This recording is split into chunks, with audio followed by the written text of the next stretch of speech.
Welcome back, everybody, to the Weather Nerds YouTube channel. I'm your host, meteorologist Greg Majeski, your personal weatherman, and this is the Stormbreaker Report. Yeah, it's your update for the 2024 Atlantic hurricane season, and it's hard to believe it's only June, and we've got not one but two different systems we're looking for potential tropical development. One's looking pretty likely, the other one, it's got a few issues to work out there, but plenty to get into. Now, if you would like to have this feature in your YouTube feed, all you got to do is please subscribe to the channel, hit that notification bell. That way it's in your feed and you can get alerted when these new updates come your way. I also do a full report as well as some shorts. And if you do like this report, please give me a thumbs up and tell me what you think. I do appreciate the feedback down below. So we got plenty to get into. Let's go take a look at the latest from the National Hurricane Center. So here's the latest two-day outlook here from the National Hurricane Center. Obviously, we've got these two areas that we're watching. This one showing about a 70% chance here down near the Yucatan Peninsula, and the other one out here in the Atlantic, which is currently showing only about a 10% chance. Now, both these systems are generally forecast to move off into a westerly direction here. Obviously, the one that's closest to home is more concerning, as it could bring some very heavy flooding rains there across the Mexican coast, as well as into parts of Texas. And as we take a look at what the Hurricane Center is reporting on this, again, it's a broad area of low pressure, and it's holding at 70% development here really for the rest of this week as this continues to move off toward the west. It's kind of a broad area of low pressure that's kind of forming out there right now, and the Air Force Reserve hurricane hunters will be heading out that way to investigate that system a little bit later this afternoon. Now, this other one is kind of a hybrid type system as it's trying to form right now. When I say that, it's kind of interaction between a trough as well as an upper level low feature that's out here, so it's going to take a little bit longer to potentially develop. It does upgrade to about 30% as we go through the next 7 days, but a lot of stages for this before it potentially becomes a tropical depression. So checking out the latest satellite imagery here on your Monday morning here on the 17th of June. We're seeing the thunderstorms slowly increasing here across the southwestern portion of the Gulf down to the Bay of Campeche. That's where we're expecting development to occur. Notice we've got a lot of thunderstorms, a lot of moisture here streaming up here into Louisiana and definitely enhancing the rain chances along that area all the way through the Texas Gulf Coast as we proceed to the next several days.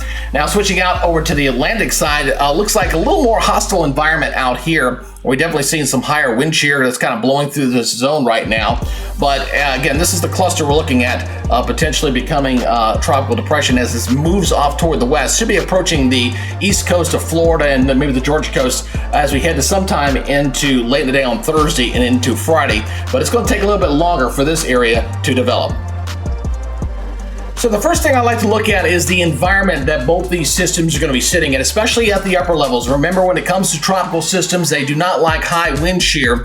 And as we first going to focus in here on the western Gulf of Mexico, the one thing you're going to notice is we do have a window of opportunity there as we're looking at a little bit of high pressure that's going to be kind of moving into this area, which means a diminished wind shear as we go into Tuesday and Wednesday. So with the wind shear here staying mostly off across the west here, to the east, I should say, across the southeast and over toward Florida, we're looking at diminished winds in this particular zone as that system moves and develops. So there is a window of opportunity there, and then it's forecast to move inland. So the high moves inland as it's shifting off toward the west there, as well as that low pressure system that may form there in the same area. So there's a window of opportunity there. Now, as far as out into the Atlantic side, as I back this up, there is an upper level low feature out here, which I don't really like very much. Again, we got some strong winds of circulation with that center. So if anything develops out there and interacts and kind of drags behind that upper level low, the wind shear environment will not be that conducive for development. So I'm not overly sold on the second system. I am a little bit sold that there is a window of opportunity a couple days there in the western Gulf where we could see something potentially develop in that zone. So looking closer down to the surface as we're going to watch this area right in here potentially develop into a tropical depression, maybe a weak tropical storm, as this is going to bring a tremendous amount of heavy rains there along the Texas Gulf Coast and in through Mexico here. It doesn't look like it's going to be overly strong, but it's going to be bringing some flooding conditions there for sure as this moves off toward the east. So it doesn't look all that impressive. And the other system back here to the west as we look into Thursday here, looking right in here, doesn't ever close off, at least the European. In fact, as it gets closer to the coast, it looks like it kind of splits in two. It looks like some of this energy going this way, as that wind shear really tears that system apart. So the European model not overly showing conducive for development with that second system in the Atlantic. As far as any other tropical development out across the Atlantic, not seeing a whole lot out there. We're still looking at a fairly decent, busy intertropical convergence zone right now, but it's still a little bit far south, so it just still needs to move a little bit further north.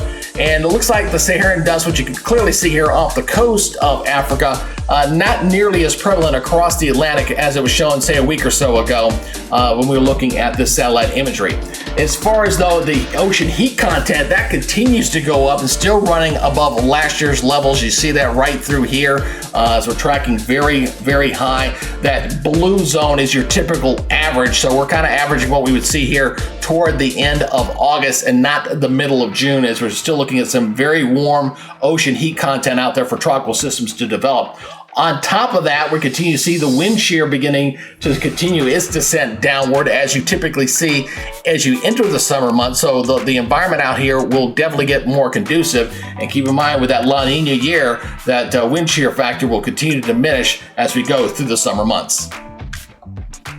So it looks like we're going to be kind of busy here at the Weather Nerds YouTube channel over the next few days, as we're going to be watching very closely for the development there across the southwestern portion of the Gulf of Mexico. Obviously, if we get our first depression and then eventually that first storm, that first named storm of the 2024 season is Alberto, although it looks like it'll be pretty short-lived, but it's going to be bringing tremendous amount of some heavy rains there along the Gulf Coast. So it'll have to be watched very closely, especially along the Texas Gulf Coast. Now, as far as the other system is concerned, I'm not overly sold on that one just yet. We'll see how that one develops a little bit later in the week.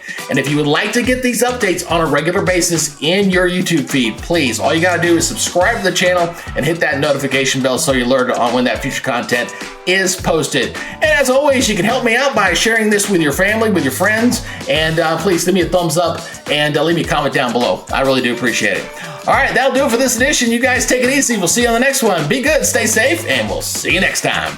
Bye-bye for now.